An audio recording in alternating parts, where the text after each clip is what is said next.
Good morning. ప్రభువైన యేసుక్రీస్తు వారి పరిశుద్ధ నామములో అందరికీ శుభాలు. ఈరోజు మన అనుదిన ఆత్మీయ ఆహారంగా సామెతల గ్రంథం నుండి 23వ అధ్యాయము 23వ వచనాన్ని ధ్యానించుకున్నాం. సత్యమును అమ్మివేయక దాని కొనియుంచుకొనుము, జ్ఞానమును ఉపదేశమును వివేకమును కొనియుంచుకొనుము. సత్యాన్ని, జ్ఞానాన్ని, ఉపదేశాన్ని కొని ఉంచుకో, దాన్ని అమ్మొద్దు అనేది ఇక్కడ బైబిల్లో జ్ఞాని అయిన సొలొమోను చెప్తున్నాడు. సత్యము కొని ఉంచుకో అంటే అర్థం ఏంటి? సత్యాన్ని కొనుక్కో అంటే సత్యం అనేది ఏమన్నా మార్కెట్లో ఒక కమోడిటీగా మనం కొనుక్కోవడం, ఒక వస్తువుగా కొనుక్కునేదా కాదు కదా. సత్యం అనేది డబ్బుతో కొనేది కాదు అది. కానీ ఇక్కడ సత్యాన్ని కొని ఉంచుకో అంటున్నాడు ఏంటి భక్తుడు అంటే, దీనికి అర్థం సత్యాన్ని సంపాదించుకోవడానికి నీవు కొంచెం ఖర్చు పెట్టాలి. Not money. ఖర్చు అనేది మనీ కాదు, నీ ప్రయాస, నీ త్యాగము, నీ దీనత్వము. యేసుక్రీస్తు ప్రభు పరలోక రాజ్యము ఈ విధంగా ఉంటుంది అని వివరించడానికి ఒక చక్కటి ఉదాహరణ చెప్తారు. మత్తయి సువార్త 13వ అధ్యాయము 45-46 వచనాల్లో, మరియు పరలోక రాజ్యము మంచి ముత్యములను కొనవెతుకుచున్న వర్తకుని పోలి ఉన్నది. అతడు అమూల్యమైన ఒక ముత్యము కనుగొని పోయి తనకు కలిగినది అంతయు అమ్మి దాన్ని కొనుగొనను. పరలోక రాజ్యం దేంతో పోల్చబడింది? ఒక అమూల్యమైన ముత్యం అట. రకరకాల వ్యాపారం చేస్తున్నాడు అతను. కానీ అన్నీ కొనేసిన తర్వాత, శ్రేష్టమైనది దొరికిన తర్వాత కొనడానికి ఇతని దగ్గర డబ్బులు లేవు. అప్పుడు ఏం చేశాడట? తనకున్నదంతా అమ్మి దాన్ని కొనుక్కున్నాడు. అంటే దాని విలువ అతడు తెలుసుకున్నాడు. మన జీవితంలో దేవుని గురించిన సత్యం మనం తెలుసుకున్న తర్వాత ఆ సత్యాన్ని పొందుకోవడానికి ఎన్ని త్యాగాలన్నా చెయ్యి. సత్యాన్ని సంపాదించు, సత్యాన్ని తెలుసుకో. తెలుసుకున్న సత్యాన్ని తాకట పెట్టొద్దు నీ బలహీనతలకి. తెలుసుకున్న సత్యాన్ని అమ్మివేయొద్దు, ఉచితంగా అనేకులకు పంచు. తెలుసుకున్న సత్యాన్ని విడిచిపెట్టొద్దు. బైబిల్ గ్రంథంలో కొన్ని ఉదాహరణలు చూద్దాం. సత్యాన్ని ఎలా సంపాదించుకోవాలా, సత్యాన్ని ఎలా కాపాడుకోవాలా. కొంతమంది సత్యాన్ని ఎలా కాపాడుకోలేకపోయారు. సత్యాన్ని సంపాదించుకునే వారిలో బెస్ట్ ఎగ్జాంపుల్ పౌలు భక్తుడు. పౌలు భక్తుడు అంటాడు, ఫిలిప్పీలకు రాసిన పత్రిక 3వ అధ్యాయం 8వ వచనం, నిశ్చయముగా నా ప్రభువైన యేసు క్రీస్తును గూర్చిన అతి శ్రేష్టమైన జ్ఞానము నిమిత్తమై సమస్తమును నష్టముగా ఎంచుకొనుచున్నాను. యేసు క్రీస్తును గూర్చిన గొప్ప సత్యాన్ని తెలుసుకోవడానికి అప్పటి వరకు నేను చాలా స్టేటస్ కలిగిన వాడిని, మంచి సుఖ సౌఖ్యాలు కలిగిన వాడిని. వాటన్నిటినీ, స్టేటస్ని, పదవుల్ని, సుఖ సౌఖ్యాలను విడిచిపెట్టి సత్యాన్ని తెలుసుకుని ఆ సత్యంలో నడవడం వల్ల నేను కొన్ని హింసలు పొందవలసి వచ్చినా ఏమాత్రం వెనుదిరగకుండా సత్యాన్ని చేపట్టుకుంటానని సత్యాన్ని సంపాదించుకుని దాన్ని సంరక్షించుకున్నవాడు పౌలు. సంపాదించుకోవడం అంటే అది. సత్యాన్ని మనము తెలుసుకుని ఆ సత్యాన్ని అంగీకరించి సత్యమును నడవడానికి కొన్ని త్యాగాలు కావాలి. ఖర్చు అంటే మనం కొన్ని త్యాగాలు.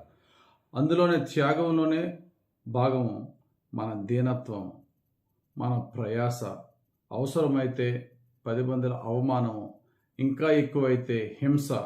ఇవన్నీ పొందుకున్నా సరే నాకు సత్యమే కావాలి, యేసు క్రీస్తుని గురించిన జ్ఞానము నాకు కావాలని పౌలు గారు ధైర్యంగా ముందుకి నడిచాడు.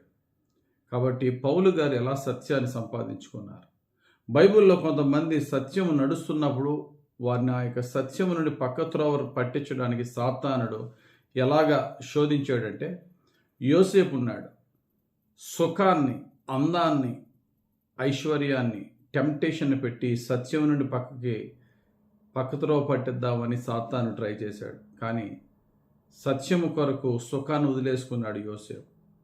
భక్తుడైనటువంటి దానియేలు సత్యము కొరకు తన యొక్క ఉద్యోగాన్ని కూడా వదిలేసుకున్నాడు. దానియేలు నా ఉద్యోగం పోయినా పర్లేదు, నాకు సత్యం కావాలనుకున్నాడు.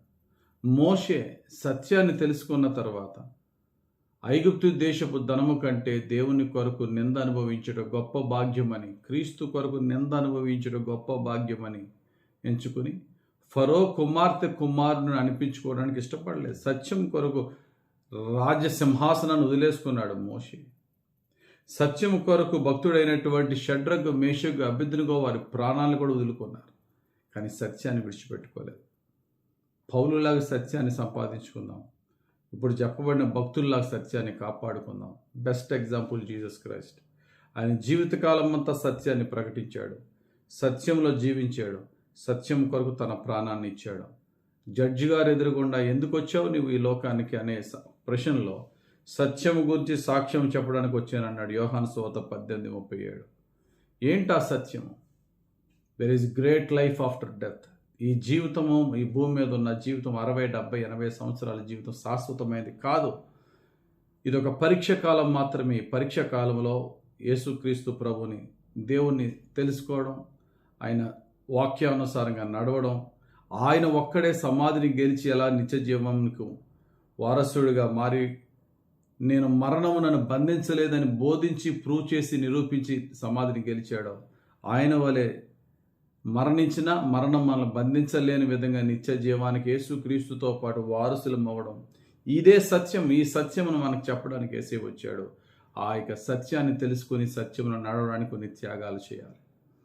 ప్రజలకి మనం నచ్చం, సొసైటీ మనల్ని ఇష్టపడదు, ఈ లోక సుఖాలు మనల్ని దేవుని సత్యమును నడిపించదు. పౌలులాగా సత్యాన్ని తెలుసుకుందాం. యోసేపు, దానియేలు, మోషే, షడ్రగ్, మెషక్, అబేద్నెగోలాగా సత్యాన్ని కాపాడుకుందాం. అంతేగాని ఇస్కరియోతలాగా సత్యాన్ని అమ్మేసుకోవద్దు, ఈ లోక సుఖాలకి అమ్మేసుకోవద్దు. కాబట్టి సత్యాన్ని సంపాదిద్దాం, కొనుక్కుందాం మన త్యాగాలతో. ప్రాణం పోయినా సత్యమును తాకట్టు పెట్టొద్దు, అమ్మొద్దు. సత్యమును నిలుద్దాం. ఆ యొక్క సత్యము మనలను స్వతంత్రులుగా చేసి నిత్య జీవానికి, పరలోక రాజ్యానికి నడిపిస్తుంది. ఆ సత్యమే యేసుక్రీస్తు మనకి చూపించిన మార్గం. అందుకని ఆయన అన్నాడు, నేనే మార్గము, నేనే సత్యము, నేనే జీవము. యేసుక్రీస్తుని తెలుసుకుందాం, ఆయన మార్గంలో నడుద్దాం. ఆయన ఏ విధంగా అయితే మరణాన్ని జయించి పరలోక రాజ్యములు చేరుకుని ఉన్నాడు, మనము కూడా మరణాన్ని జయించి యేసుక్రీస్తుతో పాటు నిత్యత్వంలో చేరుకుందాం. యేసయ్య ఆయన కృప మనకిచ్చి ఈ లోక ఆకర్షణలకు సత్యాన్ని విడిచిపెట్టకుండా ఆయన ఆత్మతో మనలను మన చివరి శ్వాస వరకు ఆయన సత్యములో నడిపించి దీవించునుగాక. ఆమేన్. పరిశుద్ధుడా, ప్రేమ కలిగిన తండ్రి, ఈరోజు మాకు ఇచ్చిన వాక్యం బట్టి స్తోత్రాలు. మహాజ్ఞాని సొలొమోను చెప్పినట్టుగా సత్యమును అమ్మివేయక సత్యమును కొనియుంచుకో అనే వాక్య ప్రకారం ఈ లోక సుఖాలకనైనా నీ యొక్క సత్య మార్గములు నడుస్తున్న మేము అమ్ముడైపోకుండా నీ సత్యమును నడిచి, నీ సత్యములో జీవించి, నీ సత్యంతో రక్షింపబడే భాగ్యం మా చివరి శ్వాస వరకు మాకు, మా కుటుంబస్తులకు దయచేయమని యేసుక్రీస్తు ప్రభు పరిశుద్ధ నామములో ప్రార్థించి వేడుకొనుచున్నాం తండ్రి. ఆమేన్. తండ్రి యొక్కయు, కుమారుని యొక్కయు, పరిశుద్ధ ఆత్మదేవుని అభిషేకం హెచ్చుగా మనపై దిగి వచ్చి సర్వసత్యములో మనల్ని నడిపించును గాక. ఆమేన్. God bless you. Have a very blessed day.